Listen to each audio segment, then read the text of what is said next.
Hello, I am Melissa Havertz, a student at Weber State University. In this presentation, I will be presenting on the importance of language brokering in the United States Latino community. I will be discussing the Latino population, defining what language brokering is, briefly reviewing familismo and language brokering, going over different research and research findings, areas where we can discover more about language brokering, and ways to apply this information to family life educators and other professionals. According to the 2010 U.S. Census Bureau, the Latino population in the United States had over 50 million people, about 16% of the population, with the anticipation that by 2050, 132 million members of the United States population will be Latino. These graphs, which I replicated from a lecture given by Weber State University's Dr. Paul Swanevelt, represent the various populations in the United States. The first graph shows the population in 2000. The second is the estimated population in 2050. The blue portion represents the Latino population, which you can see doubles from 2000 to 2050. For those who are Latino, over half of them speak Spanish at home. Dr. Swanevelt gave an online presentation entitled Language and Latino Children in Families. In this presentation, he shared these statistics for the prevalence of the Spanish language in the Latino American culture.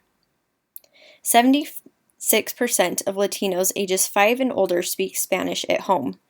This accounts for 12% of all U.S. residents. 40% of U.S. Latinos are first-generation immigrants. They will be more likely to be monolingual.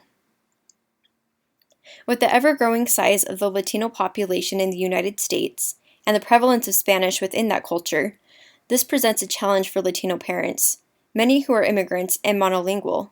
They must learn how to communicate, adapt, and thrive in the United States English culture. When an immigrant family comes to the United States, children often adapt to the new culture more quickly than their parents, especially as they attend school and learn English. Since these children are usually the first in the family to learn English, parents and other non-English speakers often rely on children to interpret and translate. Morales and Hansen in 2005 described that these children, commonly referred to as language brokers, are expected to assist their parents in very complex adult-like situations that may or may not be developmentally appropriate. These situations include businesses, schools, medical settings, communication with landlords, and legal authorities.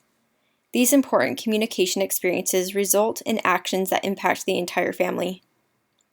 According to Fry and Passel's article from the Pew Research Center in 2009, 52% of all Latino children in the United States live in homes where at least one of the parents are immigrants. 11% of Latino children are foreign-born. Together, these 63% of Latino children have the most pressure to be language brokers and often begin translating for their parents between the ages of 8 and 10. Language brokering is so common in Latino immigrant families that children and parents often view it as part of normal everyday life. This is likely influenced by the value of familismo.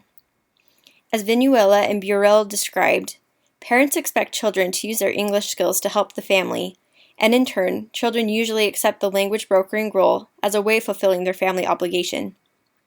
Language brokering can impact the way Latino children form their identities. In an email sent to authors Dorner, Orellana, and Jimenez, an adolescent named Beatrice said, "Translating has always been another trait and a role of my life. It helps me to identify myself." Research on language brokering, though sparse and mostly done over the past 3 decades, has mixed areas of emphasis and results. Most have focused on the impact of language brokering on the language broker. Some focus on the parents, and some focus on both parent and language broker. Findings have been positive and negative. In the next portion of this presentation, I will be drawing from 3 studies: language brokering and the acculturation of Latino children, speaking on behalf of others, a qualitative study of the perceptions and feelings of adolescent Latino language brokers, and a qualitative analysis of what Latino parents and adolescents think and feel about language brokering. Weiskirch and Alva's study focused on the feelings and acculturation stress that occurs for language brokers. In their study, they interviewed 36 fifth graders about where translation occurred, feelings they had towards language brokering, and questions regarding acculturation stress. Vinueva and Burrell's study was done to understand the most stressful language brokering situations, discover feelings towards language brokering, and the importance of language brokering in comparison to other responsibilities in the home. They studied 9 adolescent Latinas, asking them open-ended questions about translation, who translates in their family, and other obligations in their home. Finally, Corona and her colleagues wanted to understand the feelings of both parents and adolescents about language brokering. They interviewed 25 Latino adolescents and their parents. Open-ended questions regarding language brokering were transcribed and coded for themes about positive and negative attitudes. I'll now go over the findings from their research. Like findings in other research, all 3 of these studies reported that language brokering occurred most frequently for parents, in school settings, and reading and filling out medical forms and bills. Other places that language brokering occurred was for physicians, at stores, and translating television shows. Feelings towards language brokering were mixed with positive and negative attitudes. Weiskirch and Alva's participants reported the belief that language brokering limited their own development, did not help their parents learn English, and did not make them feel closer to their parents. Vinueva and Burrell's findings were that language brokers generally felt good and helpful while translating for their parents. However, they viewed their duties in the home, such as chores or tending for younger siblings, to be more beneficial and helpful for their families. Corona and colleagues gathered insight from both parents and language brokers, and had mixed reviews of positive and negative attitudes. Language brokers felt that they were helpful and useful to their parents. However, they felt uncomfortable in certain settings, such as in healthcare, and felt embarrassed that their parents needed translation. Parents were proud of their children's bilingual abilities and grateful that they did not need to look outside family for help.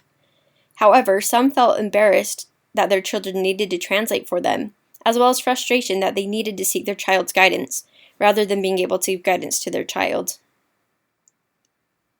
Additional findings from these and other studies include the following. The most challenging language brokering experiences were at school and in healthcare settings. Language brokering led to higher levels of acculturation stress in males. Unfamiliar vocabulary was related to higher levels of discomfort in language brokering.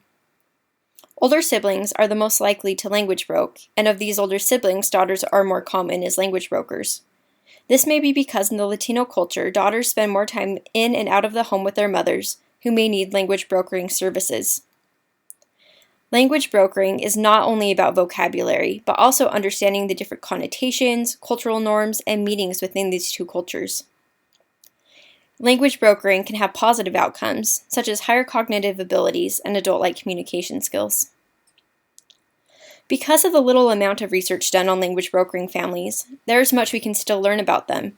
A few areas of study that will increase understanding include conducting more research on the relationship between language brokering and academic performance, determining the positive or negative effect on child-parent relationships. Current research has been inconclusive. When there have been studies on parenting relationships with the language broker, the emphasis is on the mother. There needs to be more studies on the father's point of view and attitude towards language brokering. Use larger samples to have a better overall view of the attitudes towards language brokering. To understand the diversity of language brokering experiences, more studies need to be done to contrast different groups, those in well-established Latino communities and those in less established communities.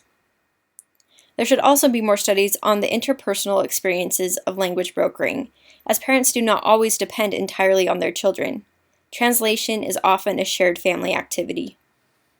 Something not mentioned in the literature I've reviewed, but that I would find particularly interesting, would be if being a language broker impacts the way that one parents once they become a family leader of their own. As stated by Gonzalez, Barella, and Lopez in 2013 Pew Research article, Spanish is by far the most spoken non-English language in the U.S. Because of the number of Spanish speakers, many of them monolingual, and the growing numbers in the Latino community, most professionals will interact with monolingual Spanish speakers.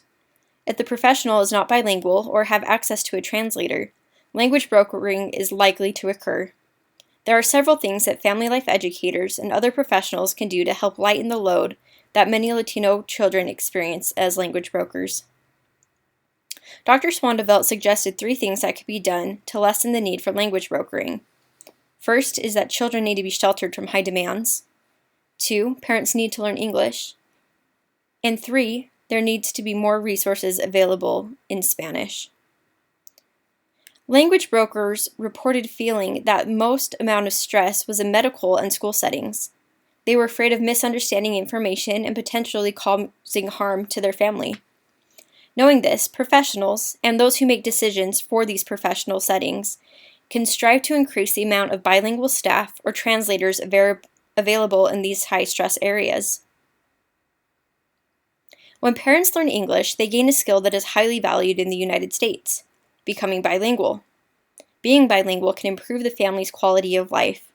Less stress is placed on children for translating. Family life educators can provide English as a second language course, or provide Spanish speakers who attend other courses information on where they can go to learn English. The Davis County School District, especially through Canyon Heights, provides English learning courses for adults, as does the Weber County Library System. Bank statements, filing taxes, filling out medical forms, and other documents are difficult to understand for adults as well as children. Providing these resources in Spanish will lessen the need for children to translate these challenging and important documents for their families. In locations where these forms are filled out, again in medical offices, legal institutions, etc., having bilingual staff is an invaluable resource for Latino families. There are a few more applications I'll present here. For those interacting with Latino families on a regular basis, learning Spanish is vital. If you don't know Spanish, try to use simple vocabulary in terms when interacting with a language broker. For teachers, both in family life education and other educational settings, teaching children real-life situational activities, such as filling out documents, buying things at a grocery store, etc., regardless of their ethnicity, can prepare them for interacting in the adult world, which is a reality for many Latino children and adolescents. It is important for each of us to seek to understand the demand of brokering in our communities. We need to understand the diverse population that we are in. Are there many Latinos? Is this a well-established Latino community? What are their needs, and how can we help? In summary, the Latino population is increasing in the United States, with the potential of being 24% of the U.S. population in 2050. Because of this, and the high number of children being raised by immigrant parents or being immigrants themselves, language brokering is likely to increase. While there needs to be more research done on language brokering, there have been mixed findings. Some positive outcomes and some negative. Language brokers often feel satisfaction in helping their family, but other times frustrated or embarrassed. Regardless of the negative and positive attitudes towards language brokering, children who translate for their parents are often put in situations that are developmentally inappropriate. It's not a child's responsibility to file taxes, tell their parents of a terrible diagnosis, or try to negotiate a decent price for a car. Understanding the high demands of language brokering on children and what we can do to lessen their stress will greatly benefit the Latino community in the United States.